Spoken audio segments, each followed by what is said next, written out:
It's not always nice, falling in love. When it's good, it's the best, but sometimes you fall in love with the wrong person, or fall in love the wrong way. Worst of all is when you fall in love and you know, without a doubt, it will never be reciprocated. And what do you do when that happens? Some people let that unrequitable love fester until it turns into a sick and violent thing inside their heart. Others love freely, from the shadows, waiting and wanting and yearning for their moment. Today's story concerns a young man who falls in love with a boy interred at the same mental institution in West Virginia. And, though he knows it will never be a two-way street, by the end of this story there will be no questions as to the intensity of his feelings. But first, this month's recommendations. This month's literature recommendation is I Know Why the Caged Bird Sings, Maya Angelou's seminal 1969 autobiography. Concerned with a young Maya's early life, this first in a series of 7 autobiographies sees her coming of age as a young black woman in the American South during the 1930s and 40s. Angelou's flowing, poetic approach to prose keeps the book well-paced, even considering its extremely dark subject matter. Rape, racism, poverty, and other intense themes are approached in a way that is both honest and brutal, without dwelling in the mire. The book does not focus on pain and despair so much as a young woman's growing to understand her own internal wellspring of power and confidence through years of adversity. It's my strongly held opinion that this book is a must-read. Maya Angelou approaches the subject with such deftness, every word is like watching a ballerina dancing through a tornado. Pick it up, buy it, read it. This month's random horror recommendation is Pan's Labyrinth, Guillermo del Toro's 2006 fantasy film. The movie follows the adventures of a young girl, Ophelia, as she tries to complete 3 objectives given to her by an enigmatic faun she comes across in an abandoned labyrinth. The goat-legged creature tells her she is the reincarnation of an underworld princess, and if she completes these tasks, she'll have her immortality and titles restored. Whether any of this is real or not is up to the viewer, as it's not hard to believe most of what Ophelia experiences in the movie could be all in her imagination. She is living in the middle of a war zone in Francoist Spain in 1944 during the story, and beset on all sides by the very real horrors men commit during war. While it's presented as a fantasy story, Pan's Labyrinth very much dips its toes into the horror genre, more so than many of its contemporaries in the genre from the time. There is plenty of gore, danger, and frightening visuals, which, coupled with Del Toro's eye for set character and creature design, make this, in my opinion, one of the finer horror films ever made. Mileage may vary, in that regard, from person to person, but nobody will argue that Del Toro's Labyrinth is an excellent watch and an absolute must-see. I've left links to both recommendations in the episode description, and you can hear more about them in the Westside Fairytales Horror and Lit Club episode coming out in 2 weeks. During the HLC episodes, I go in-depth on the month's recommendations and talk about a bunch of other stuff I've been watching, reading, etc. Join the conversation at facebook.com/Westside Fairytales Horror and Lit Club. Now, without further ado, today's story. The 3 Flights of Mateo Jefferson.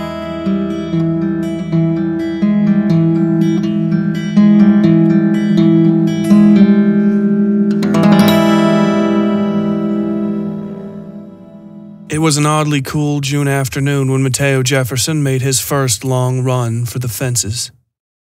The fences, of course, were of little concern to him, being nothing more than stout 4-foot posts and the 3 seemingly endless trails of rusted wire that began with the brickwork left off past the front gate, continuing out of sight behind the hills heading toward the coal mine.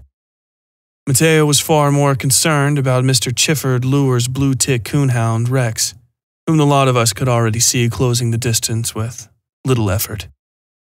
"There you go," said Arnold Capley, kicking at the anklets of the leg irons he'd been put in as punishment a few days earlier. The chain rattled and caught my attention, and I saw the chafing on his scrawny, dark ankles. His skin was black enough that the raw, red flesh was more garish than the marks on my own ankles. We all watched the boy, a young, legally ageless teenager like the rest of us, darting across the freshly sprouted cornfield.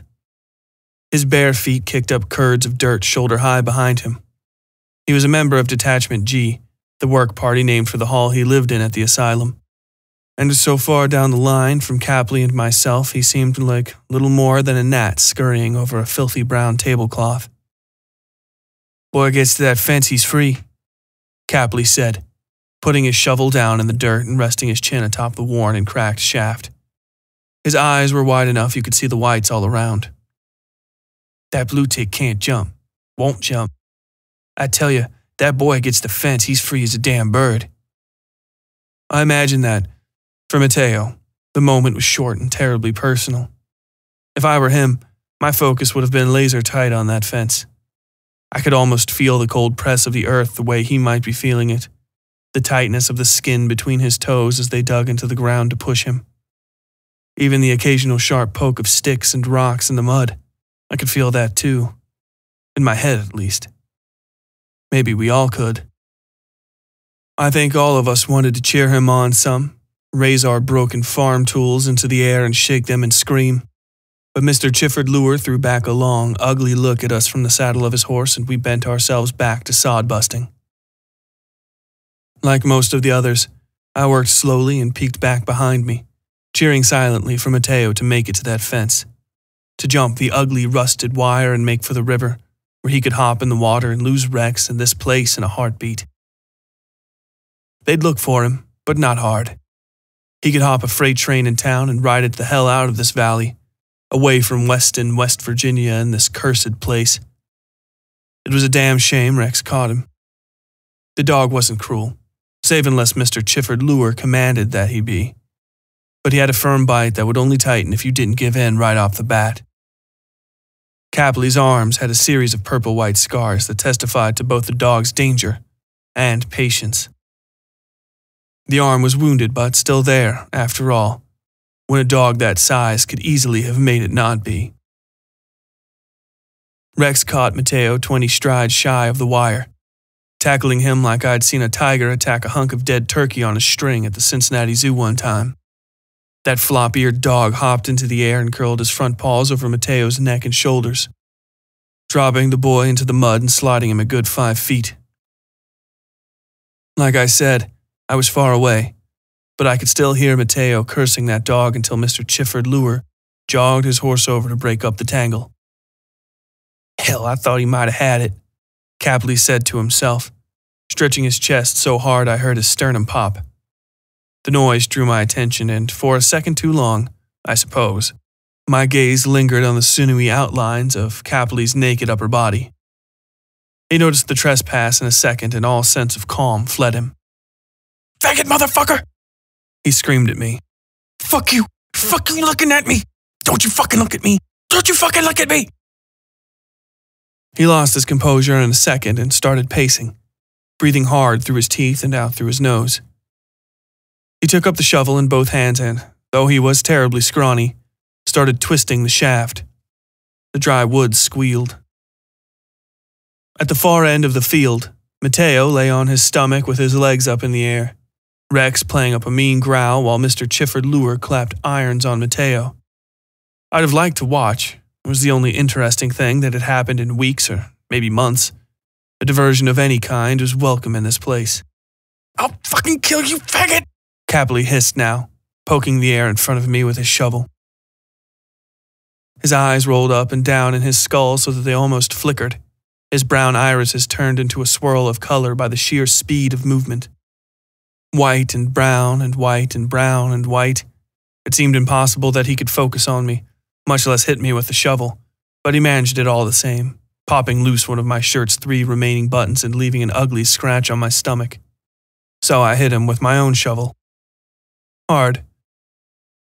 His eyes finished their mad elevations and settled on up as a final destination, the weight of their stopping enough to make Capley's suddenly stiff body fall flatly backward like a plank. I looked at Mr. Chifford Lewis, now carting Mateo onto his feet and tying him to the saddle of the horse, and then down to Capley. I could feel it then, plying at the edges of my brain, treating my self-control like bark to be peeled off the heartwood of my sanity. Painful, then pleasurable. I found it swallowing me up before I had a second to think, to consider otherwise. I stood over Capley and rested the sharp, spade end of my shovel on his throat. I put my foot on the little outcropping of rusted iron and prepared to drive the thing home. Mr. Chifford Luer and Rex were far away, too far to intercede. I could smell, for just a second, the stream behind my former parents' home in Blunt. I was almost there again, fresh water and snot streaming from my nose and the sharp, coppery taste of blood, the feel of bleeding. The fiery pain of welts raising all across my face from the beating I'd received. Then I really was getting hit. I saw my shovel tumble away past Capley's head as my torso bent clean in half sideways. At least, that's what it felt like. Then I was skidding through the rocky dirt on my shoulder and somebody was punching me. I found the sweet, upturned face of Arnold Bean curled into a frown. His fists rained down on my face as he cried something like, "Nope, nope, nope." Then he got a particularly good one in and my jaw snapped sideways, knocking me flat unconscious. I woke to Arnold sitting beside my bed, caressing my hair with his stubby fingers and gently sobbing. He had an idiot's face, which, if you hadn't met one, is a face devoid of guilt. His was a child's pure and undiluted sorrow, expressed to the absolute degree by a frown I found almost comical. "Couldn't let you do it," he told me. "They'll give you the rope." His head nodded in time with his spoken thoughts. "I wish you hadn't made me hurt you, Ezra. I wish you hadn't. I can't get it out of my head now. I hurt you so bad." "No," I said, trying to sit up and feeling the full weight of the beating Arnold had handed me. I hissed and gave up on it, settling instead on pulling his hand off my hair and caressing the back of his massive, doughy palm. "I did it to myself. You did a good thing, Arnold. You stopped me before I did a bad thing." "I didn't like to do it," Arnold said. "It didn't feel like a good thing." He put his hands under my arms and hauled me to a sitting position, moving me with such ease I may as well have been stuffed with straw. "And that's how you know you're a good boy," I told him, grabbing his shoulder. I smiled, noticing I had lost a tooth for Arnold's troubles, but one of the kind in the back of my mouth where it wouldn't make me ugly. "If you hurt people and you like it, then you're being bad." "Like you like it?" he asked. "Yes," I said after some hesitation. "I'm bad, but you're not. You're just doing your best." He nodded sagely, his eyes focused on something between our faces now. He stood without saying another thing to me, still nodding and walking to his bed. Director Prescott entered our hall, the open bay of 100-some-odd beds we slept in, a short while after Arnold left my bedside. Nurse Marco, a man of considerable proportions despite his occupation, followed closely behind with a stack of bedding cradled in his arms. Mateo Jefferson came next, fresh chains scraping the floor, and Mr. Chifford Luer brought up the caboose. The procession stopped at the foot of my bunk, and Nurse Marco dropped the bedding on the top rack. These were all two-person bunks, by the way, squeaking, rattling, shaking things that would wake you up in the middle of the night because you turned over too fast and set the old metal squealing like an alarm. "On your feet for the director, Mr. Ezra Finkel," Mr. Chifford Luer told me in a gruff voice. I smiled at him and shrugged. "I'm feeling a little," I tried to say, under the weather, but I didn't manage to finish. He pulled me off my rack and to my feet. I could feel my bruised and loosened brain tumbling around in my skull, and it took some concentration to keep myself from vomiting. He balanced me precariously against the bunk's footside support pole, holding me in place with his free arm. "Mr. Finkel," Director Prescott said, smoothing his mustache with his thumb and forefinger. He did this by pressing the two fingers together just under his nose and then spreading them to the edges of his lips. "I understand you were assaulted by young Arnold after yourself, badly injuring Mr. Capley." "I suppose, sir," I said, curling my arm around the post to keep from falling. "You're in something of a stupor, I gather," Director Prescott said with a coy smile, running his fingers down my cheek to my chin and lifting it to get a better look at my face. At the time, I suppose the man was in his mid to late 40s. Full grown and then some, at least. I was 14 at the time and yet to grow into manhood by any measure. He chuckled and let go of me. "Your eyes seem fine," he said. "If you notice any localized numbness, or you can't use the restroom yourself, or you find you can't hold it until you get to the restroom, then be sure to notify the staff immediately." "Yes, sir," I said. Nurse Marco looked me up and down. He looked like a drawing of a military man you might see in a drugstore magazine. He had almost no waist to speak of, but his shoulders spread crane-like out from his torso so that his thick, ropey arms seemed to dangle a great distance from his hips. His head was flat and ugly, eyes hidden in the shadow of his thick forehead ridge. Though, when they caught the light just right, you could see something twinkling in there. "This is Mateo Jefferson, Mr. Finkel," Director Prescott continued. Mateo kept his eyes on the ground, head hung low over the bundle of personal effects in his arms. "He's to be your new bunkmate." "Okay," I said. "What was that?" Nurse Marco all but yelled. His voice wasn't as deep as it ought to have been, but somehow whiny and cracked, almost feminine, like a woman playing at being a man, despite the size and masculine shape of him. It took me aback, but I was too punch-drunk to make much of a reaction. "Yes, sir," I said, correcting myself. "Where will Capley sleep?" "He's been moved out to the Colored Hospital in Point Pleasant, Lackin' whatever," Mr. Chifford Lure said, crossing his arms, "where he might be for the next couple of years or days, depending on how things go." He narrowed his eyes. "And if it's the next couple of days, Mr. Ezra Finkel, you'll be heading to the Glory Carriage Gate sooner than even I ever expected." "Thank you, Mr. Lure," Director Prescott said, somewhat sternly. Lure rankled at the mention of only his last name, but moved away from me and back behind Prescott, who smoothed his mustache again and pushed Mateo toward me. "Take good care of Jefferson," Director Prescott said, turning away and leaving the hall with a trademark sort of abruptness. Nurse Marco gave Mateo one last long look and then followed, but Mr. Chifford Lure stayed behind to lean in and whisper to me, fairly loudly, I should add. "If you want to do this darky here, then you man up and do him on the grounds, you little freak," he hissed. "We don't need no state inspectors coming around and asking questions, and I sure as shit don't need to be hauling half-dead coloreds into town and talking to their kind, giving them money to get hauled out over the hills." He worked his tongue and his lip, checking for a lump of chewing tobacco that wasn't there. "You understand me?"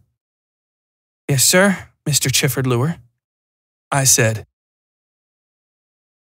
He nodded, glared one last, long time at Mateo, and then left. The entire hall breathed a sigh of relief when he'd gone. I fell to my knees and hacked up a stream of yellow bile. Arnold came over in a huff and tried to clean it up with his blanket. The other kids went about their business, talking and trading cigarettes and doing whatever.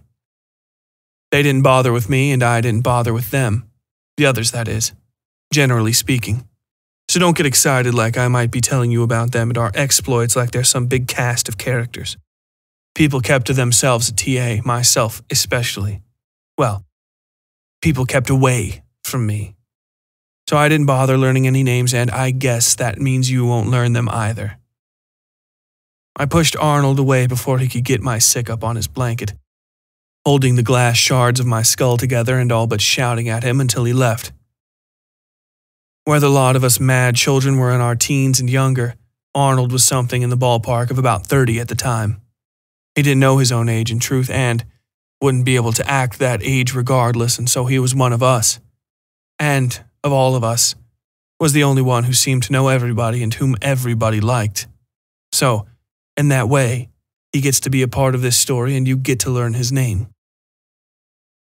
Mateo took some time setting his stuff out on his mattress and then carefully putting the few items he owned away in the footlocker at the end of his rack. In that time, I bartered some cigarettes for old toe rags and towels and the like, using that to clean up what I'd left on the tile before it stained and set to stinking. Then I all but fell into my bed, curling up on myself and hoping to sleep. "Hey you," Mateo said, waking me up perhaps an hour later. The lights in G Hall, situated on the top of the asylum's 3 floors, were doused for curfew, but the night itself had yet to fruit in full. As it stood, the last orange traces of light from an otherwise miserable day played over Mateo's soft and oddly beautiful features. I had never seen a mixed person in my life, or if I had no inkling of what I'd been looking at and had skipped my eyes over them the way my eyes skipped over most living people. But up close he was something to behold. His skin was like the age-stained wood of a fine writing desk, the grain sanded flawlessly smooth, and I thank God I wasn't in any state to move, or I might have touched him to just slake the thirst of how looking at him made me feel. "What?" I asked instead, curling up on myself. "You hate Negroes?" he asked me, more like stated outright than asked. "Doesn't everybody?" I fired back, feeling another wave of nausea when the pressure of simply speaking loudly filled my head near to bursting. "Lure said you hit that colored boy, Capley, with a shovel because he's black and you don't like black skin," Mateo said. He took a breath like to say something else, but then stopped. I realized he was sitting on the ground beside my rack. He looked oddly comfortable, despite the line of question he was running through. More like he was running through a survey than asking if I was a violent racist planning on hurting him in some fashion. I sighed. "If he, or any of his creatures around here, hear that you called him anything but Mr. Chifford Lure, he's going to take it out on you and then some," I said. I turned onto my back and held my hands over my eyes so that I could talk. I have no idea why that helped, but it did. "You haven't been here long, have you?" "4 months," Mateo said, standing and leaning against the rack so he could see my face. I looked at him through the spaces between my fingers. He really was beautiful, almost terribly so, and I closed my fingers again to speak to him. God only knew what I might do if I started to feel for him, for anybody, in that way. "Do you know why you're in G Hall now?" I asked. "No," he said. "So they can send you down to the state penitentiary in glory when you turn 18. I told him. "You tried to run, so you're a criminal now, and they've got you by the short hairs. Whatever you were in for, now you're criminally insane and facing a lifetime behind bars. Or here, if you actually lose it before then." "You're lying," he said. I actually moved my hands down to roll my eyes at him, and then quickly returned them. Even weak sunlight felt like railroad spikes in my brain. "I'm not even crazy. They put me here over some goddamn nonsense." "Probably," I said. "What for?" "My mother was a white woman," he said. "Papa died with all the mothers when Monongah blew way back when." He sniffed, but when I peeked at him, his face was as stoic as ever. "I was more than 2 or so, and Mama washed clothes and did some work in bars up until the consumption caught her 2 years ago. Then that was it, and I was on my own." "Long story," I said. He glared at me, and I smiled at him. Oddly enough, that made him laugh. I took a breath and looked away, telling myself something. "She passed, and I was on my own, trying to get work and passing myself off as older than I was," he said. "Tried to get some assistance and the like, but people got wind of who my mom was and our family history. They said I was trying to pass myself off as white, and that was a condition, Caucasoid delusion, they called it. And I got brought up to a judge, and here I am." I laughed. He frowned. That's a good one," I said. I took a deep breath and moved my hands off my eyes so he could see I was serious. "There's only 2 people in this place, all right? Those who are, and those who damn sure ought to be. I guess you're just the first kind, which is fine." I sighed.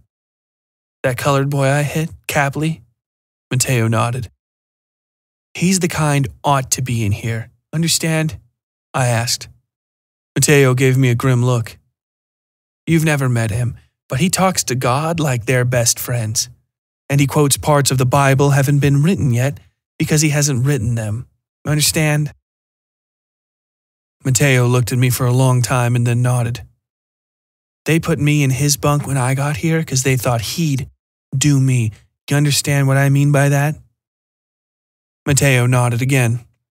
Now is a couple years back, but we got along well enough until today, I said, looking at him squarely. Do you know why? You're going to tell me though, right? He said. Because some people ought to be in here, I said, looking at him a while longer and then covering my eyes. Of the two of us sharing this rack here on out, there's one that won't ever be leaving this place on good terms. They can't keep me here, Mateo said sternly.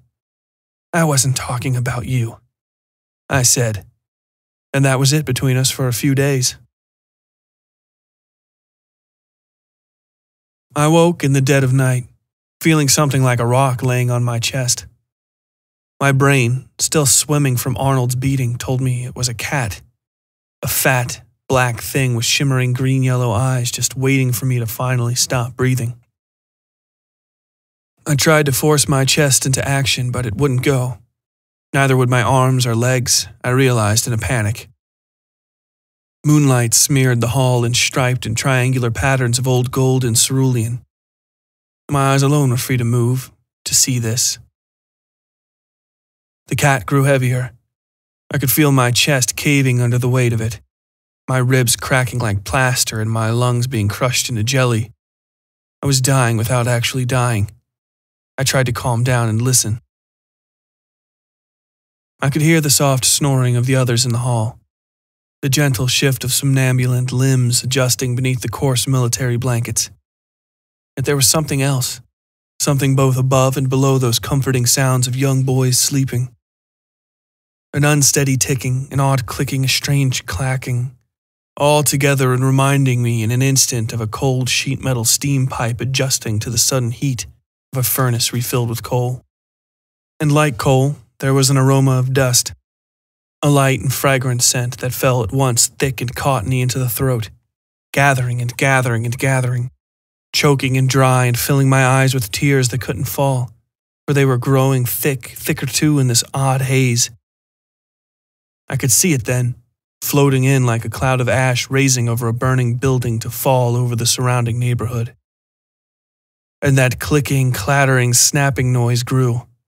Its rhythm intensified until I could hear nothing else, until I could feel the odd staccatos harmonizing with the springs of my bed frame, and my mind made sudden sense of them. This was movement, my brain told me, like of some great insect. And as though that thought brought the thing to life, I could see the shapes of its body played out on the ceiling past the bottom of the rack above me. Capley's old bed, now Mateo's. I saw limbs moving like a great army of living scissors, swishing and slipping past each other as they propelled some living thing, through our hall and toward me, toward us, toward my immobile form. I could not see it in truth. The moonlight lay behind it, and so all I saw was the thin and insectile limbs, interspersed with and almost impossible to separate from the shadows they cast. Still, my breath would not come to me. My lungs would not respond. If I had not led the life I had until that exact point, I might have pissed myself with fear. Perhaps, even, I would have if not for the strange paralysis that befell me. I waited for pain. I waited for death. I heard, instead, a noise which made me lust for both. Slow movement played out over the ceiling, and Mateo tried to cry out in his sleep. I heard his voice, familiar though I had spoken to him only the once, making the simplest of beggars. Mercy, please stop, and all manner of other shameful things that I will never, repeat.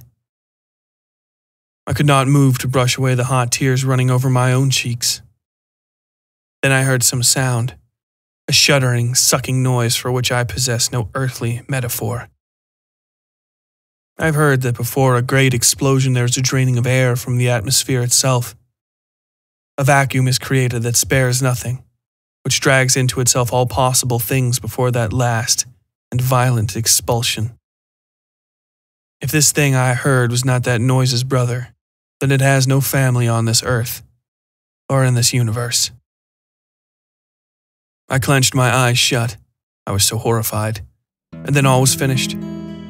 I could suddenly breathe and did so, blindly sucking in breath after breath until I was sitting up over my knees and coughing and wheezing through a haze of tears. The entire hall filled with the sounds of these soft, terrified coughs, and so I knew I was not the only one who experienced this horror. But when I would ask the others, gently, discreetly, if they'd experienced anything similar in the days and weeks to come, they would demur or grow irate or ignore me entirely. All save one boy, whose soft crying covered the entire hall like a cheap and insufficient blanket that night, leaving the lot of us cold and short of sleep.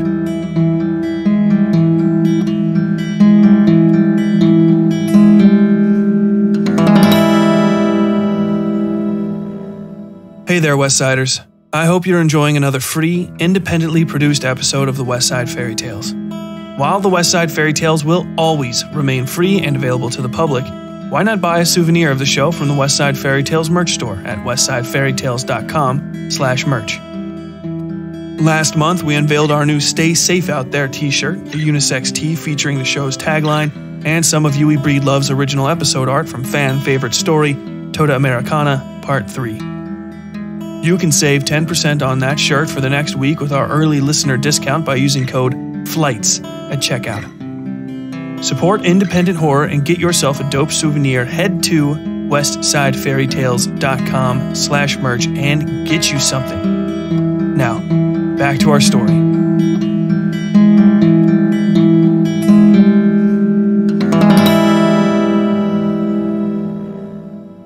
The hall felt different the following day.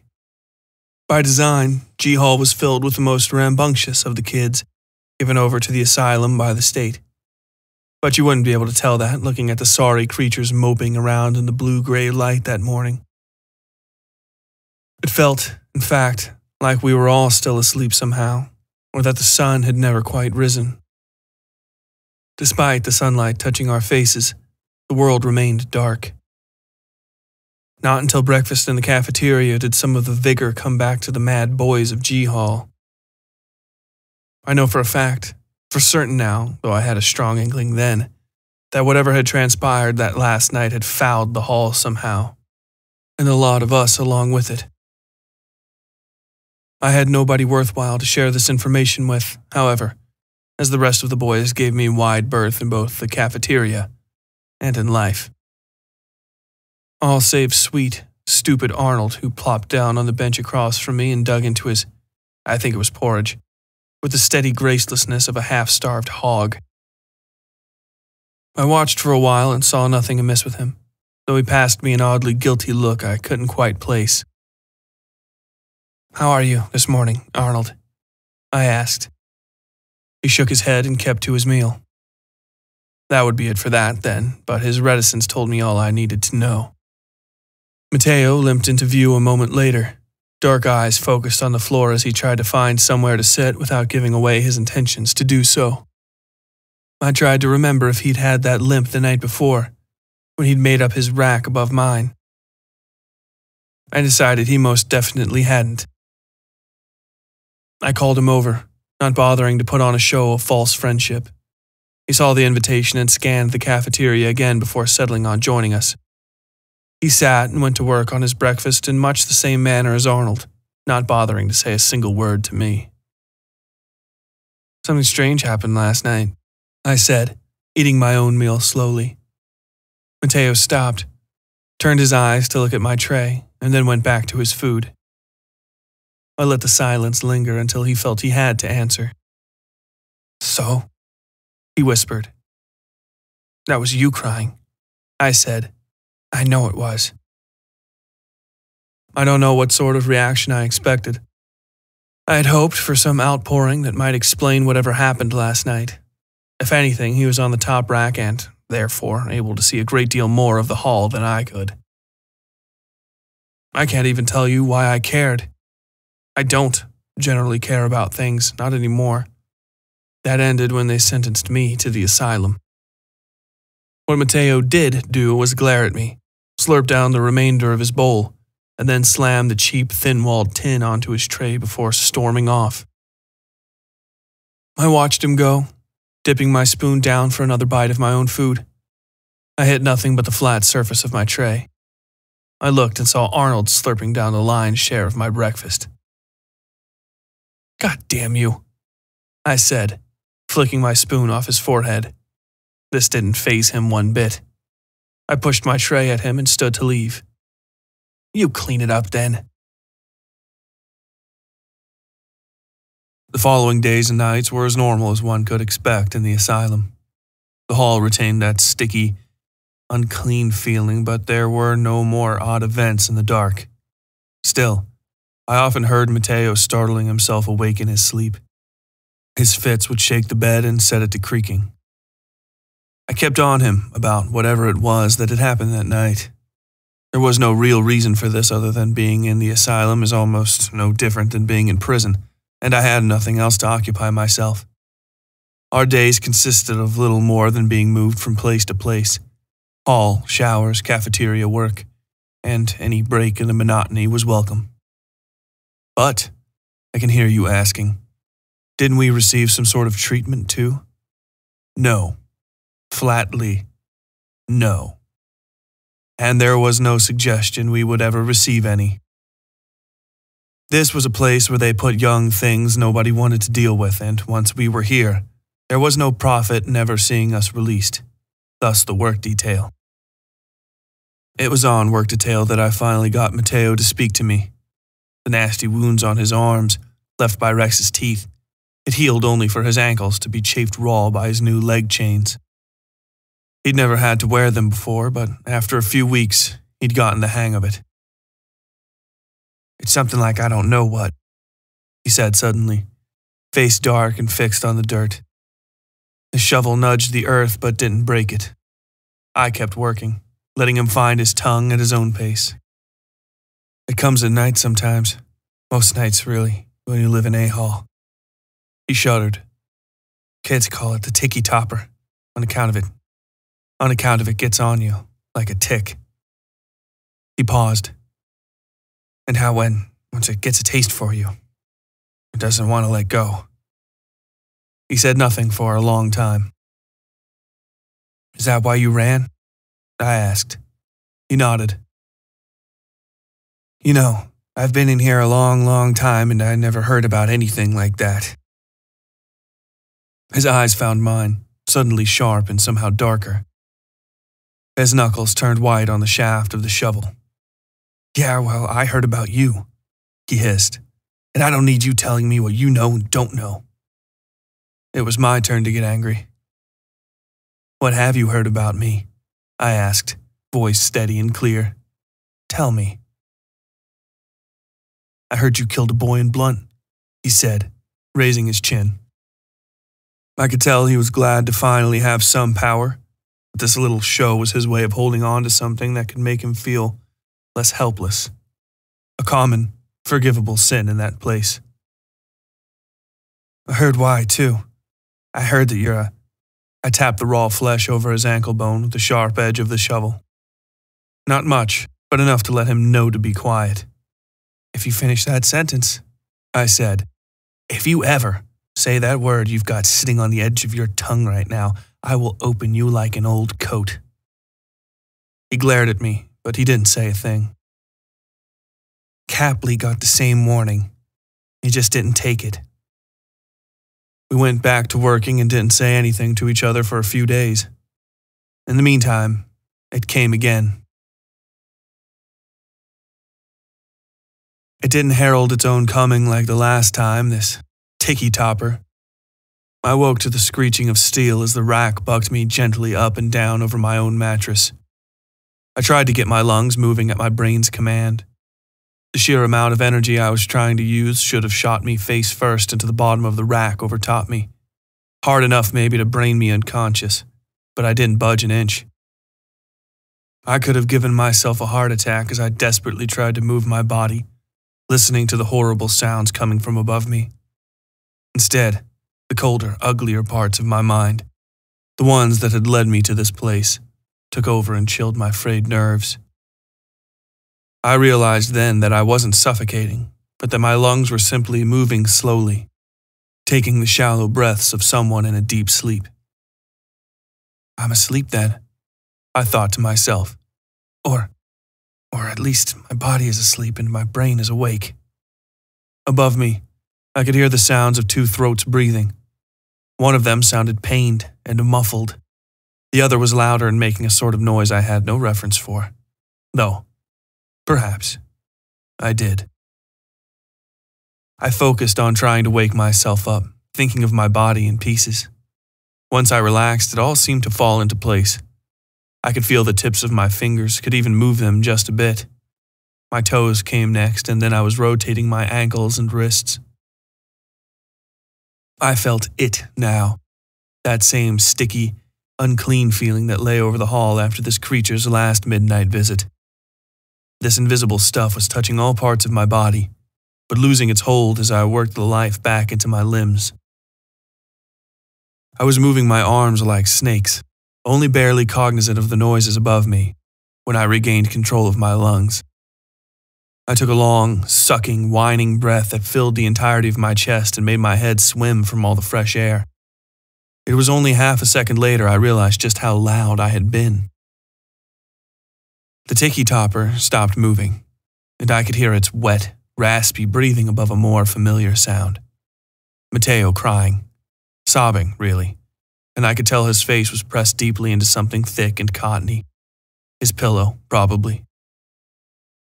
I lay perfectly still at perhaps the last possible second before the thing, this tiki-topper, ducked down to look at me.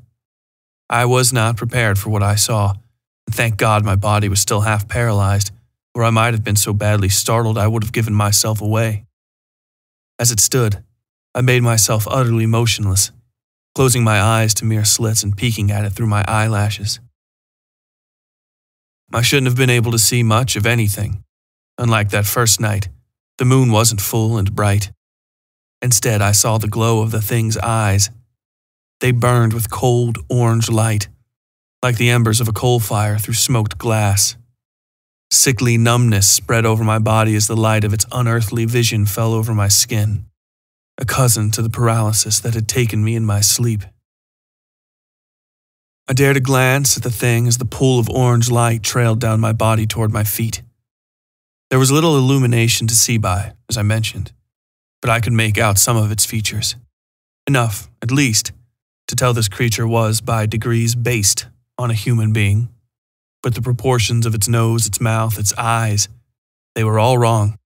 And, to top it off, the positions of the thing's mouth and nose had been switched so that its mouth gaped open in the center of its head. It moved on a jaw that seemed to be hinged at the back of its skull, and, though I could see little else of that odd apparatus, I could see the teeth. And there were many. It finished its inspection of me and returned to the top bunk. There were 2 hard shakes of the bed, and Mateo cried out, his mouth seemingly no longer blocked by whatever had covered it. Then there was an odd thumping and clicking as the thing made its way across the ceiling and out of the hall. I waited until I was sure it was gone, and then resumed my attempts to get my body back under control. It was slow going, but soon enough I was sitting on the side of my bed and taking long, controlled breaths. Following this, I stood to make an inspection of Mateo, wanting to see what the creature had done to him. Hoping, I suppose, that somebody else had experienced this in earnest and I hadn't actually lost my mind.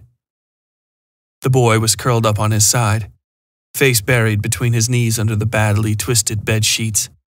Sweat stippled his forehead and soaked the flat, shapeless pillow he'd been given. I don't know what I did that caused him to look at me, but look he did. His eyes were wide and fearful. Hurt shone in them in a way I'd never seen. "Are you okay?" I asked, not knowing what else to say. He hugged me then, his arms wrapping around my shoulders and pulling me close in an instant. It almost knocked the breath out of me. It was so easy then, in that place, to forget that we were children. I had forgotten a long time before that, and the sudden memory of just how young and fragile we were struck me in the heart like a knife. I wrapped my arms around the boy and crushed him against my chest, thinking of the smell of a river in spring, dreaming in an instant of cool water rushing over my arms and sucking what little heat the sun had given me free of the flesh. Mateo ran again the next day. I had slept after all that, I don't know how, and woke to the disjointed sort of screaming one only ever hears in a mental institution. Like I've said, there are two sorts that came to that place, those who were there and those who ought to be there. Of the ought-to-be sort, there were mostly kind and indifferent souls tainted with some malady beyond the comprehension of modern medicine. They saw demons and carried dozens of mad voices in their heads. Some of them were born crooked, in body or mind, and so were trapped in a diminished sort of life where they could barely understand this world, much less live in it. These latter few, like poor Arnold, didn't take well to stress. Their minds were like houses of cards, awaiting whatever gentle breeze might blow them to pieces. It didn't help that they associated their own outbursts with the inevitable pain of the orderly's rough and violent suppressions. Memories which only seemed to surface in times like these, and served only to make them more distraught. I learned to read these moods soon after my incarceration in this place. Like a flock of birds escaping a raptor, you could find patterns in the frenetic movement that would lead you to the cause. Most all of the time, it was one of the more ill-treated patients suffering a terrible fit or, if they were new, having one of the customary panic attacks that came when they realized their parents were never coming to pick them up from this place. This time, it was the second flight of Mateo Jefferson that had caused the commotion. Specifically, it was one of the ward bosses, an orderly named Covington, smacking a truncheon around on the bed frames and screaming for order and quiet while checking under the bottom racks for someone. It took me only a second to realize Mateo had gone, though I thought it strange he was looking here for him. It was like somebody knew he'd fled without seeing it happen. I saw Arnold sitting between the metal bottoms of his rack on the opposite side of the hall, hands covering his ears while he wept into his lap. I decided I'd had enough of this spectacle and slipped Mateo's pillowcase free of the pillow, crouching and making my way through the thick press of bodies trying to get away from Covington's insane noise-making. Up close, the sound of the ringing metal seriously hurt my ears, and I could only imagine how badly it bothered the others. It stopped when I flipped the bedsheet over his head and strangled him unconscious, digging my knees into his back and bracing for the impact of him falling to the floor. That was how they always tried to dislodge you, by falling on top of you like that would somehow break your resolve. I released him a few seconds after he stopped struggling and then picked up his truncheon off the ground, giving him a smart whack on the side of the head with it. I had pulled my punch to avoid killing him, and I was dismayed when I saw him shuffling and snorting back to consciousness. I delivered another, considerably sturdier blow and was preparing a second when I heard the telltale trundle of Arnold, my sweet, sweet guardian angel, coming up behind me. I wheeled around on him and pointed the truncheon at his face. The others had grown silent and now watched me or went about their own insane business, muttering to the walls and the like. Arnold gave me a glare that was equally hilarious and horrifying. He had little control over his facial gestures. "You'll get the rope," he said. "Then that's it. The rope and that's it." "I'm just helping him get to sleep," I said, giving Arnold a smile that did little to assuage his protective anger. Covington made a noise and then began muttering some ugly little threats under his breath. I turned to see him pushing himself to his feet and smacked him again on the back of the head without hesitation. This strike was loud enough that one of the other patients yelped and began to cry. I turned just in time to point the truncheon at the space between Arnold's lip and nose. His eyes crossed to look at the thick, black hunk of wood. "Sleeping," I told him. "You haven't broken any promises." I stepped aside and put my hand by Covington's mouth. The wetness of his breathing sickened me, but I smiled at Arnold and gestured for him to do the same. He did, laughing when he felt Covington's weak but steady breath. "It tickles," Arnold said. "Yes," I told him, smiling. "Yes, it does." I clapped him on the shoulder and then left for the stairs. I wiped my fingerprints off Covington's truncheon and dropped it down the laundry chute, taking the stairs 2 at a time until I made it to the common area by the front door. I could hear Rex's happy barking already. The nurses who typically manned the front entrance were already outside, cracking their knuckles in preparation for beating on Mateo. Mateo himself had new bloody marks on his forearms and an ugly gash on the side of his face. His hands were bound with manacles, and those were bound to Mr. Chifford Lure's horse. The beating commenced, and I watched from the shadows of the front door. You might like me to say I did something heroic to intercede, but I didn't. I honestly didn't even consider such an inappropriate action. Even when Mateo's sad eyes, well, his sad eye, the other was closed shut with swelling, found me in the doorway, I didn't feel any urge to budge. I only barely noticed anyway. My attention was on Director Prescott and the few orderlies not joining in on the beating. They chatted idly, pointing here and there around the grounds, no doubt congratulating themselves on the capture. All save one of them, who stood between the violence and plaudits, watching Mateo's beating with much the same dispassion as myself, though there was something else there as well. A touch of regret, like he was watching a freshly bloomed flower being crushed under the heel of a boot. Then Director Prescott got his attention and made something of a show of shaking his hand and clapping him on the back. "Job well done," that look said. More than the man with the dog that had brought the boy back, more than the disciplinarians kicking the last of Mateo's baby teeth out of his mouth, and more than the other nurses who had searched the wards, you in particular. Good job of you. Good job, Nurse Marco. I watched a second longer and then returned to Hall G. Covington had apparently woken and left in that time. Perhaps he was too embarrassed to raise the alarm about his assault, or perhaps the alarm never was raised. I thought about asking Arnold what had happened with the man after I'd left, but that sweet boy was sitting beside the window and singing one of his nonsense songs to the birds that liked to rest outside the bars. So I left him alone and went back to sleep.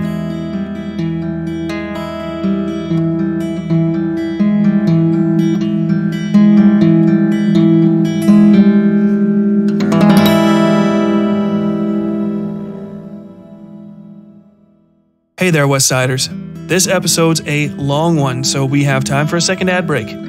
But if you hate hearing me talk in the middle of the episodes or ads in general, why not consider paying just $1 a month at patreon.com/Westside Fairytales for early release, advertisement-free releases of the regular stories and the Westside Fairytales Horror and Lit Club episodes.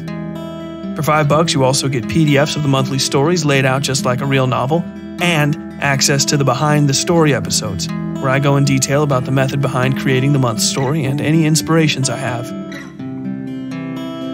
You get even more content and free merchandise at the higher levels, so please consider supporting the Westside Fairytales today. Now, back to our story.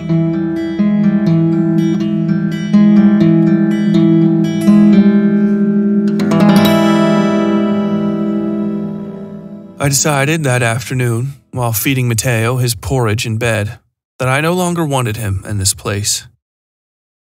It depressed me. I hated it. The self-satisfied looks the other nurses passed each other when I had to wheel him down to the baths or to his therapy sessions made me sick. I say therapy sessions, but in fact Mateo's beating had been severe enough the duty physician demanded to see him at least weekly to ensure he wasn't, or wouldn't become, permanently disabled. Moreover, this boy had thrown my simple understanding of my new universe completely off track. There were people who were here, and people who ought to be here. But now I had to contend with a third option. People who should never have been brought to this place. Creatures for whom this miserable stack of brick and mortar meant nothing but harm, and an absolute harm at that. Wounding that would not strike just them, but also the world, for it would never enjoy the bounty of their presence in it, and I would not allow that beauty to be deprived. The simplest part of this plan was ensuring his broken leg healed properly, and that he retained the vision in his swollen eye. The cuts the beating had left him I thought would ruin his flesh forever, disfiguring him immeasurably. But as the months passed, as fall turned to winter and then to spring, the wounds closed and the scars they left were fairly insignificant. The nastiest of them was a flat, brown-gray line that crossed his left eye from forehead to cheek. It served only to make him look more roguish, giving his young and beautiful features a decidedly grown-up tilt. I should remark that, though I am fairly generous in my compliments to Mateo, I never felt anything like a romantic attraction to him. I loved him, I can tell you that easily. Though why I loved him I have some difficulty putting to words. In any case, it should simply be said that we became friends as I nursed him back to health. And so we talked a great deal as well. He mostly told stories about his mother and their lives in Morgantown before she died. She was a nice woman and did her damnedest to get him the education she said he deserved, though he told me he couldn't make heads or tails of what she meant by that. I asked him who sent him here, which of his relatives, and he looked at me with wide eyes. Said he was my uncle, he said, a man named Gulliver. I laughed. Was it Gulliver Loeb? I asked with a chuckle. I'd asked as a joke because it was the only name I knew with Gulliver in it, though it was frankly impossible. Mateo glared and sat up in his bed. A move that pained him, but that he could manage all the same. How the hell do you know that name? He asked. I laughed harder, patting him sympathetically on the leg. Are you serious about this? I asked. He gave me a dark nod. I shrugged and shook my head. He had some business dealings with my father once upon a time. Dad didn't like him much, but if you're related to him, then your mother wasn't exaggerating with that talk about the education you deserved. He's rich? Mateo asked, laying back on the pillow. His father's rich, I said. That'd be your grandfather, I suppose, assuming you are not mistaking who you spoke to and that I'm not making a mistake either. I sighed. Maybe you'll get to find out when you're out of here. Sure, he said glumly. Then, maybe. Without looking at me, he asked, Why are you here? You got unknown family let you down too? I smiled, fixing the simple cotton and wood splint I'd been working on into place. He hissed when it tightened. My family did the best they could for me, I said softly. I bear them no ill will for putting me here. By all considerations, it's better than what might have been visited on me for what I've done. God, you talk weird, he said. I flicked his mending arm and he laughed. I fell in love with somebody and I sighed. He betrayed me. He, Mateo asked, a touch of concern in his voice. I don't know what I expected from him, but I wasn't offended. Yes, I said. He. I didn't know where to go from there. I considered trying to comfort Mateo, to convince him I wasn't some slinking predator, but I didn't have the strength to perform that song and dance. I finished and lay down in my rack, looking up at the dark underneath where Mateo lay. There was a long silence. What did you do to him? That boy? He finally asked. The softest notes of friendship lingered in his voice, and I might have cried for hearing them. I killed him, I said flatly. And then someone else as well. I tested every current of air flowing in that dark hall, that forgotten repository of the mad and dangerous, for any hint of how he'd taken that news. but I could gather nothing. No note of concern, of fear, of surprise, of anything. After a time, breaking with character, I spoke first. "You're not going to die in here, Mateo," I said softly. "I won't allow it." "Sometimes I want to, Ezra," he replied almost immediately. "Once I'm fixed up again, I know it's going to come back. The ticky-topper. It likes the pretty ones. That's what it told me." I could hear him sobbing. Despite myself, I could feel my teeth grinding, and I could smell the soft sweetness of that springtime river in the hills down in Blunt. I could hear them laughing at me again, and I could feel the rock in my hand, clenched so tightly the sharp corners of it cut painfully into the skin of my fingers. And above all that, I could hear her laughing. That tall, spindly creature I'd found in the woods. The woman thing that had made such odd plans and predictions for me, asking not a dime or drop of blood in payment. The ash tree, Bellow Legs, Angie Friday, the Witcham woman. My thoughts turned to that terrifying, spindly creature as I shuffled away from the chain gang the next day. It was the other halls they expected to do the intelligent work, planting and digging furrows in nice, parallel lines. Us in G Hall were given hard earth and shovels to tool around with while the more important work was done down at the further ends of the field. These vital tasks required oversight as well, because the food we grew here was all that sustained us during the year. As such, it gave me a good deal of time to make my way to the equipment shed. I thought of her as I walked, that twisted creature I found in the woods behind my house one day. There had been a squirrel trapped in the cup where two roots joined at the bottom of an oak tree. It was injured to some degree or sick, I couldn't really tell. I had cornered it with the pointy end of a stick I had sharpened on a rough chunk of old brick I found by the coal shed. Ours was a nice, large house. Father had made his money organizing the timber trade in the region, selling, shoring, and support columns to the mines and rail ties to the railroad companies. He also sold and traded whole forests of ash and pine and supplied most of Middle West Virginia with the poles they used to hang the power lines across the state. Then the phone lines after that, and whatever else men might hang off poles and cross braces and girders. I was queer by any standard, and the other children despised me for that and for my father's wealth. As there were no other children in Blunt then that were both odd and rich enough for me to associate with, I began spending long periods alone in the woods. It didn't help that Father liked to speak with his fists and abhorred what my mother referred to as my soft ways. But I didn't feel soft. I felt sharp and ugly, like this stick I was pointing at the little squirrel.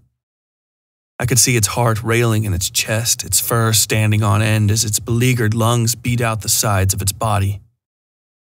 I realized I wanted to kill this thing just because I could, and that if I did, it would be a little like flipping off a switch to a part of my heart I no longer needed. Not really, because it was the part for people, and I had no use for them and they no use for me. Then she spoke. "You, boy," she said.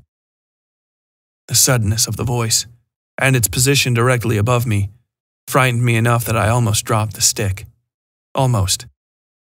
I gathered myself and looked up until I saw her, a stretched and dangling thing.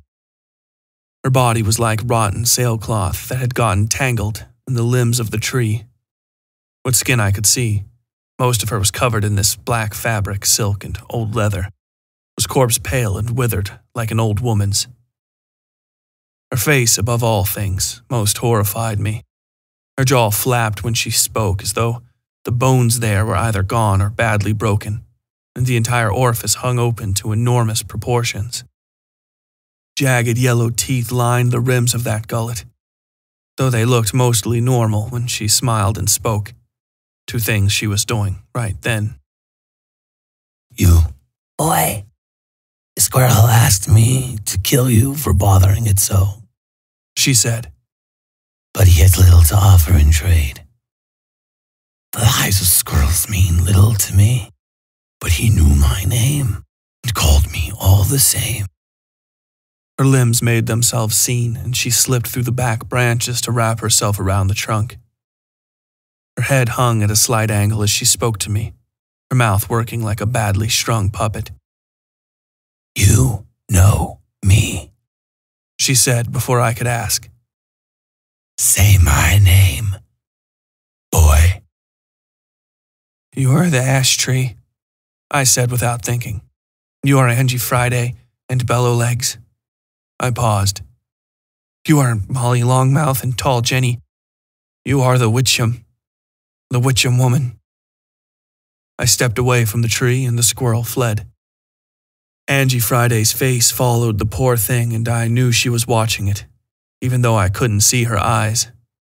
Those were hid behind dark circles of smoked glass. Yes, Molly Longmouth said. Her words were 1,000 snakes singing in concert.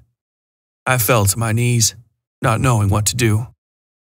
How do I know all that? I asked her. She slipped from behind the tree and squatted before me. Her legs were clad in the striped woolen fabric my father wore to work, but also in something else I couldn't wrap my mind around.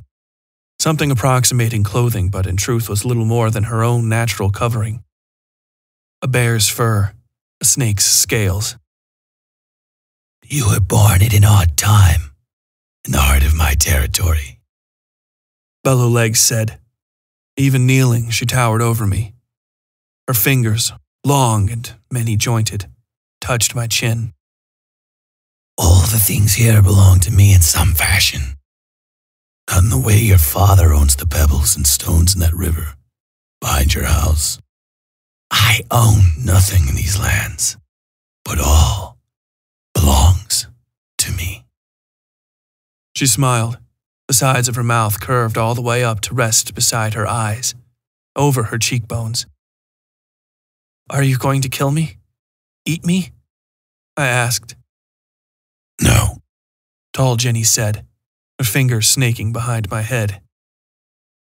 You're worth more than a meal to me, sweet boy. Of all you own or will ever own, nothing is more valuable to me than the life that you might live. I saw then the milky madness of the eyes behind the smoked glass, and my stomach turned. I would make a deal with thee. Interested?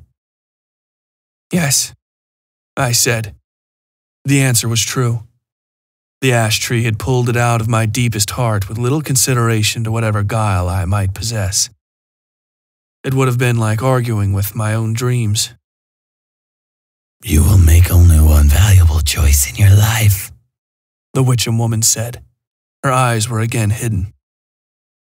To fight, to kill, to take, or to simply exist peacefully. If you choose the latter, then you choose the latter. I will take no umbrage. But if you choose the former, you loveless thing, I will ensure you enjoy the taste of love before you die. I will keep you breathing until you fully know that pleasure as a man. And all I have to do is fight? I asked. A man who learns to live in violence will never learn another way. Even if he lives 1,000 years, violence and all her red sons will be ever at his heels and toes, she said, her voice grim. Do you accept?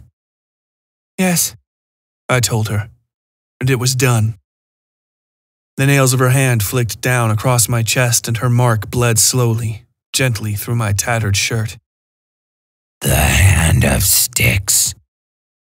Then she was gone, at least as gone as the Witcham can ever be gone from the dark and rolling hills of Appalachia. I touched my chest as I smashed open the lock on the utility shed at the far end of the fields. The building itself was stout brick, but the door was old and partially rotted from poor maintenance. Faded scars remained where she had marked me, so fine and thin against my already pale flesh that only the brightest sunlight might reveal them. Still still they were there. Not a constant companion, but rather an occasional itching reminder. A mostly faded memory that seemed most times more of a passing dream than a living reality. It itched now, the way nasty things do when they heal. I scratched at it gently as I broke the weathered hinge lock and opened the door. Scattered light filled the brick building, pouring more often through cracks and missing mortar than through the door I had opened, though the lion's share came from a refractory set in a boxy alcove on the ridge of the gabled roof. It was simple, dented tin set at angles, and the light it passed inward from the sun lay looped and whirled on the walls, making a series of discs in oddly misaligned circles. I found what I was looking for at the back of the shed, a pile of blackened rags kept for polishing various bits of metal around the asylum. I thought I even recognized a couple I might have used myself to shine up the handrails and the stairs or the tack on Mr. Chifford Lure's horse. The rags were kept in a simple, slat-sided milk crate with some red paint around the rim. A marking I suppose meant danger. It could also have been the official colors of the dairy farm as well. Who knows? I took a handful of rags and set one of them on the ground. Then I painstakingly wrung out each one until the one on the floor had grown damp with used kerosene. I kept near the door during this for fear of knocking myself cold from the fumes, but in the end I had what I'd come for, and not a second too soon. I could hear Mr. Chifford Lure humming a song as he made his way to the shed. I heard him grumble as he found the damaged lock, muttering something about the goddamned kids in this place, and then finding a seat on the stack of crates just inside the doorway.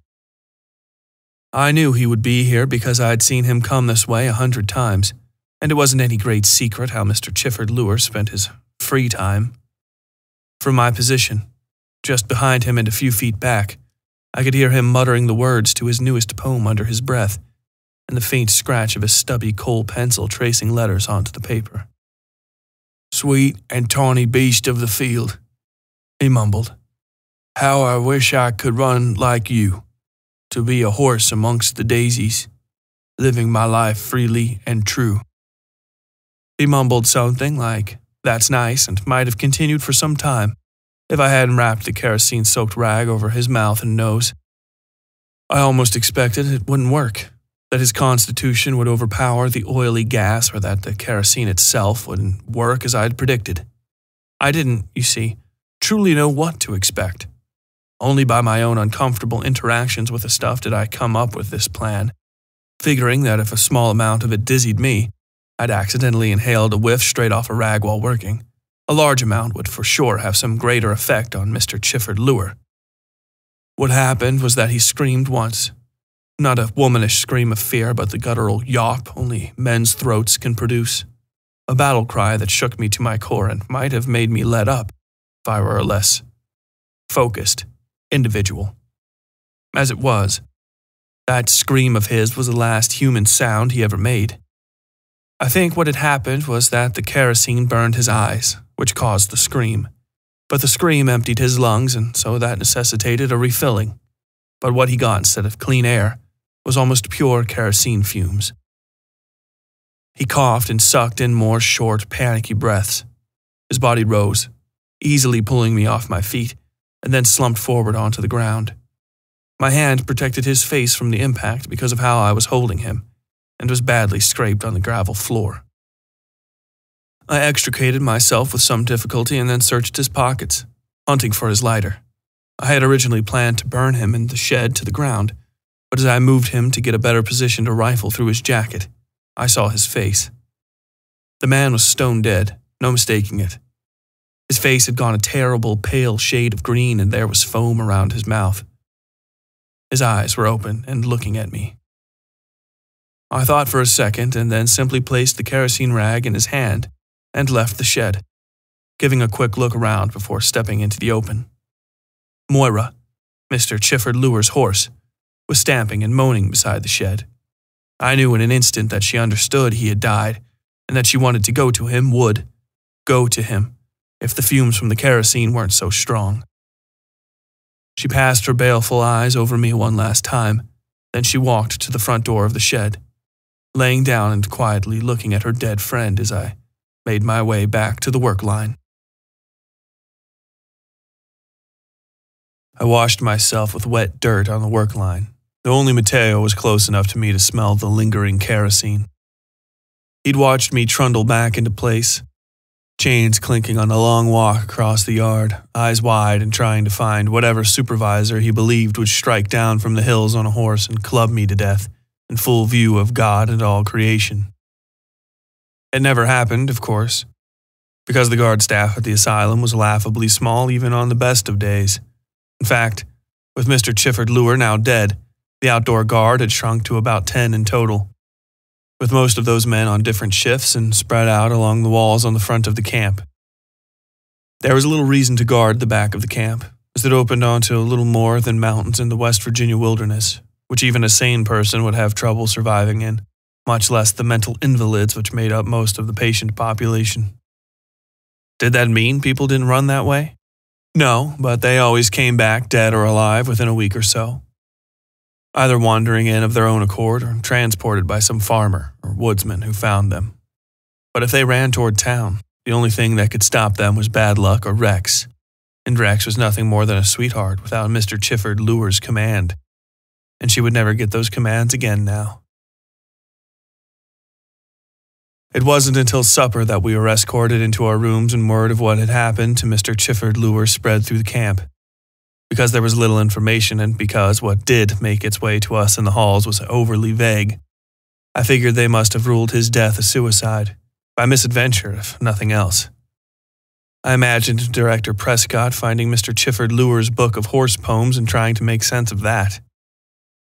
We, and I suppose Director Prescott as well, given the rumors, had thought Mr. Chifford Lure was going to the shed to masturbate or indulge in some on-the-job drinking. The poetry, I admit, had surprised me. Mateo pressed me for information, but I rebuffed him, changing the subject quickly. I want to sleep in your rack from now on, I told him, giving him a flat look. His eyes became worried and he almost started to stammer. By myself, you idiot. The boy's almost instantaneous relief irritated me, though only slightly. Why?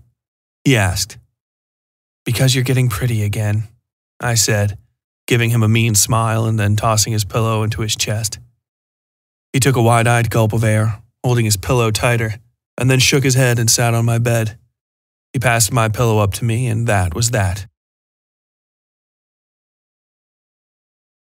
It took 5 or so nights more than I expected for the stinking, sticking, suffocating feeling to wake me. Again, my chest felt as though a boulder had been laid atop it, and my arms and legs, though full of feeling, were not my own.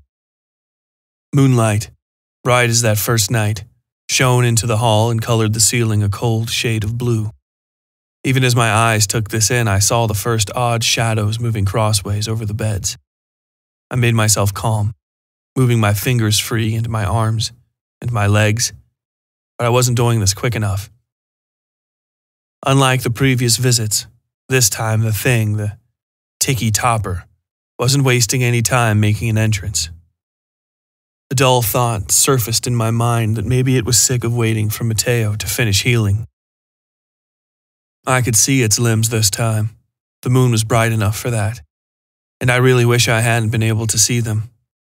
Despite the peculiarities of my disposition, the detachment, my penchant for thoughtless cruelty, despite all that, the sheer alienness of it sent my heart to racing. It moved on dozens of irregular arms, all of them swooping and clicking and tapping their ways into the cracks and crevices in the ceiling. Some rested, as well, on the metal headrests of the racks or the sills and steel furniture of the hall's large windows. None of these perches made so much as a whisper while carrying the thing's weight, most likely because it was so well spread out amongst them. Inside these dozens of ropey arms, at the near center of the mass was the body of the creature, and the dull orange glow of its eyes passing over the faces of the mad and crippled boys beneath it. The body made no error in its steady, silent floating. It seemed perfectly suspended amongst the mass of quivering, shifting limbs. Those flicked and flittered to this perch or that, or failing to find quickly what they were looking for, would instead creep along whatever surface on their odd three-toed feet, hunting for something to grab. It made me ill to look at, and still I hadn't freed myself of the suffocating, paralyzing feeling this thing's presence induced. And then it was overtop me. It touched me before it looked at me, one of its nubby feet sliding under my covers and down my chest. Lower, over my stomach, lower still. It found what it was looking for and crushed them. A slow rolling feeling that nearly made me vomit. I whimpered despite myself, and the thing chuckled in my ear. Its breath found me, a wet and sickening breeze that I could feel leaving condensation on my ear. "Do you like that?" it asked, knowing full well I didn't. I wasn't in that bed, though, but rather in the river behind my father's house. My shoes were on the river bank by some of the other boys, the ones who had been hiding in the bushes before all of this started. And he was standing in front of me, not this creeping thing of nightmares in the asylum, but something far worse. Something real. His name was Benjamin, and he was beautiful. Not like Mateo, not that wild and raw sort of beauty, but the man-made and cultivated sort. The sort where every hair is in place and every line and curve seems to have been penned by God as some sort of temptation. That sort of beauty. I'd made a game for myself of getting closer to him. Sure, at the start, there was no hope of ever getting what I wanted out of it. I knew, my father ensured, I knew, that my particular desires belonged in no polite society on God's green earth. But what value had that simple stone against the greater temple of a young man's longing? Nothing. Nothing at all. And so I was surprised when Benjamin found me out and invited me to the river behind my house for a meeting. He lived just up the street, he said, and so this was the best way for us to rendezvous in secret. The water in the stream was cool when it should have been cold, and we'd taken our shoes off to stand in the muck there. He had drawn me close, with words at least, and I had gone to him with my heart raging in my chest. I had eyes for nothing but blonde hair and blue eyes, and all the rest of creation be damned. Then he had smacked me full in the mouth with a wad of stinking river mud, and the boys had leapt out of the bushes to laugh at me. I fell to my knees and saw my own reflection in the slow-moving water of the river. It was a stream, really, but they called it a river. I called it a river. And in that river I saw a face with no face, just two bright white specks of eyes floating in darkness. I washed myself clean and grabbed a rock. I stood and struck Benjamin in the side of the head with it, surprising myself when he didn't so much as move. He looked at me, but there was nothing in his eyes. Blood began to pour from the gash I had left in his head, and he fell, slowly sinking beneath the smoothly flowing water. A boy pushed me from behind and screamed at me, and I leapt on him. I forgot the rock and pushed this nameless face down into the dark and the cold. His arms flailed around and his hands slapped my face, tried to claw at my eyes. I don't remember a thing about how he looked, although they showed me a picture of him at my trial. His name was Michael Green, and he was about a year older than me, one of Benjamin's closest friends, the one Benjamin might actually have been in love with if he was that sort. I drowned him, while the other boys screamed on the shore, screamed for help that came far too late. My own father, in fact, thinking he was coming to save me. I felt now like that boy might have felt then, trapped beneath cold and suffocating pressure.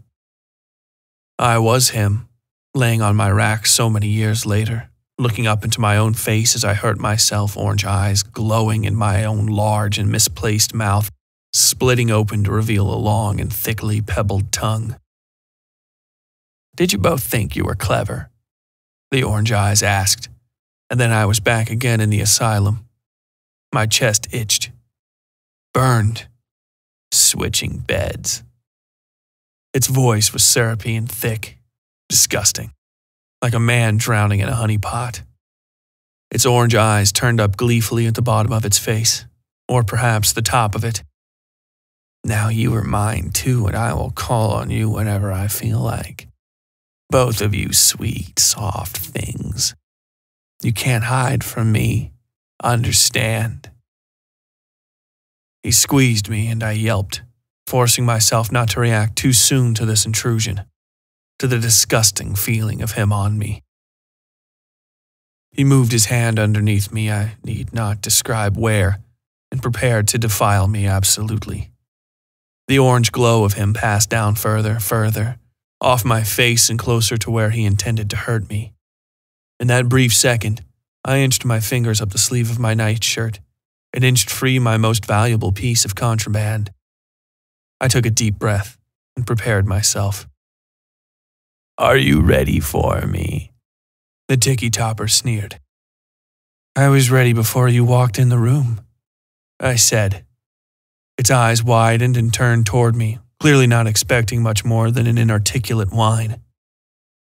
I buried the makeshift knife, a broken slice of shovel head I'd sharpened in secret over the past few years and bound up with strips of old shirt, into the thing's left eye.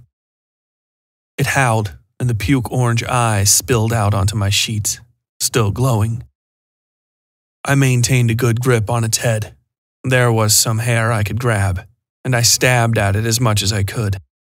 I missed several times, but when I struck home, I could feel the thing lurching and twisting in pain.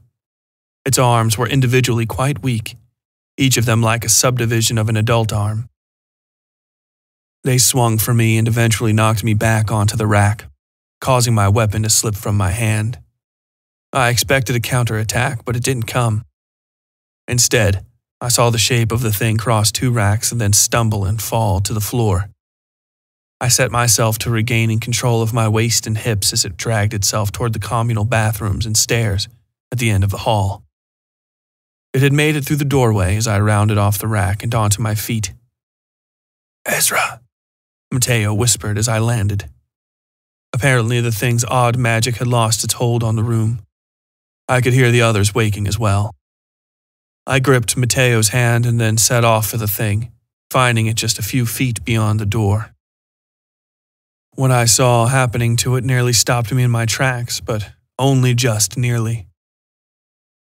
The dozens of limbs on the left side of it were still trying to pull it along, but those on the right side were clicking and popping and snapping together, weaving into each other like lengths of a cord making rope.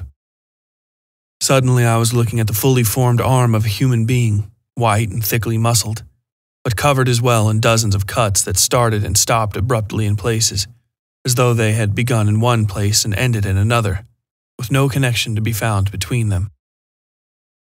It turned and I saw its misshapen head performing that same magic act, cracking sideways and then closing so that the mouth and nose and eyes aligned the way you'd see on any human face. The remaining eye still glowed dull orange, but it had shrunk to the size of a normal, adult eye, and so I could recognize the owner. It was Nurse Marco, of the ward that Mateo had transferred out of. Not much of a surprise, but I also didn't care. This was all coincidental to what I had planned. His shirt lay unbuttoned on his chest. It would have fallen completely away had it not been pinned in place by my knife. When I pulled the blade free, a torrent of blood came with it. Marco made some sort of plea I could only barely hear, much less pay attention to. My eyes were fixed on the pale symbol carved into his chest. The Hand of Styx, I thought, bending down to touch it. It was the same shape and relative size as mine, though rougher and clearly self-administered. A curious addition to an already curious night. My own shirt had been ripped to pieces during the earlier fray. It was a very cheap and flimsy material, and he could see that same mark on my chest. His eyes were wide and confused. He tried to ask me a question, but I started slitting his throat, and that threw him off some. He slapped at me with the rapidly weaving threads of his left arm and even his leg, trying to keep me from finishing the job. The hunk of sharpened shovel steel made a fair puncture, but was terrible for cutting. It took me several minutes to finish sawing down to his bone, and at that point I surrendered the effort. All the while, his now human hands made feeble attempts to push me away, rubbing over my face and neck and chest. Finally finished, I stood, breathing heavily and letting the din of the hall fill my ears. It had been there all along, but the moment between Marco and I had been so intimate, so intense, I had gone temporarily deaf. "Ezra," Mateo said. He was standing behind me. "Those who are here fall into two camps," I said to him, tossing away the all but ruined steel. I put my hands on his shoulders and smiled. "Those who are simply here." His eyes were horrified beyond anything I'd ever seen. I inwardly hoped he could forgive me for what I'd exposed him to one day, and pulling him close, laid a single, bloody kiss on his forehead. "And those that ought to be," I told him, letting him go and stepping back, leaving my bloody handprints on his neck and shoulders. "It's time for you to go, Mateo. I'm going to go downstairs. You wait a bit, and then make a run for the front gate. Hop a train to anywhere and figure things out for yourself, okay?" He nodded. He tried to say, but I shook my head. "Don't thank me," I told him. "Somebody like you, it might make you sick someday to remember how you thanked me for this." I sighed, tilting my head and smiling at him one last time. "Thank you, Mateo, and goodbye." I walked downstairs and into the main hall where some of the night shift were already congregating, asking each other where all that noise was coming from and what they should do about it. One by one, their eyes fell on me and they went silent. I raised my arms out to my sides, letting them get a good look at me. Disheveled, bloody, and with my eyes closed and face toward the sky, they fell on me. The beating felt like nothing at all, though I suspected it might kill me. And if it didn't, perhaps the rope in the gatehouse at the West Virginia State Penitentiary in glory finally would. Poor, sweet Arnold was upstairs and unable to remind me of that at the moment. But it didn't matter. As I lay on the ground, arms still out to my side and with two full-grown men standing on each, I raised my eyes again and saw Mateo Jefferson standing in the back hallway, wings wide and ready for flight. I smiled at him, despite my broken teeth and closing eyes, and he nodded at me. Then he was gone, and all the world was darkness and pain. But in the black center of my worthless heart lay the face of Mateo Jefferson, and I accepted that the strange and awful creature's deal had come true. The Witchem woman had paid in full, and before the end, in that deepening numbness, I had known love. Love, sweet love.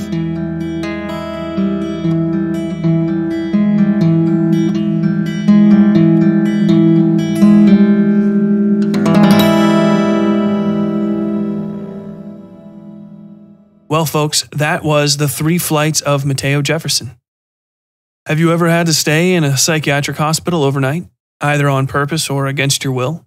Have you ever done something horrifying for love? Let us know in the Westside Fairytales Horror and Lit Club on Facebook. The Horror and Lit Club is a place where fans of the show, some call themselves Westsiders or even Westies now, can talk to each other about the show, the recommendations, and anything else that comes to mind. The only real rules are don't be a dick to each other and try to keep your posts focused on horror and literature. But even that last rule is pretty soft, so come on by. Just search for the Westside Fairytales Horror and Lit Club on Facebook. Hey folks, if you didn't know, each episode of the Westside Fairytales takes something in the ballpark of 40 plus hours of work. Most of that is writing, reading, rereading, rewriting, and editing again and again until the stories are just where we want them. On top of that is the additional time sink of recording, editing, and all the miscellaneous extra things like paying taxes, marketing, and website and podcasting hosting fees. There are a lot of ways to support our work here, and the easiest by far is to just buy yourself a nice new official logo mug from the merch store at westsidefairytales.com/merch. Like I said during the promo break, we have plenty of options, and it's a great way to support the podcast and get a little something you can hold in your hands in return. Last month, we unveiled our new Stay Safe Out There t-shirt, a unisex tee featuring the show's tagline and some of Yui Breedlove's original episode art from fan favorite story, Toda Americana, Part 3. You can save 10% on that shirt for the next week with our early listener discount by using code DOGSTAR at checkout. For those of you who hate advertisements on podcasts, for just $1 you can get rid of those and not have to worry about hearing them ever again, at least on the Westside Fairytales.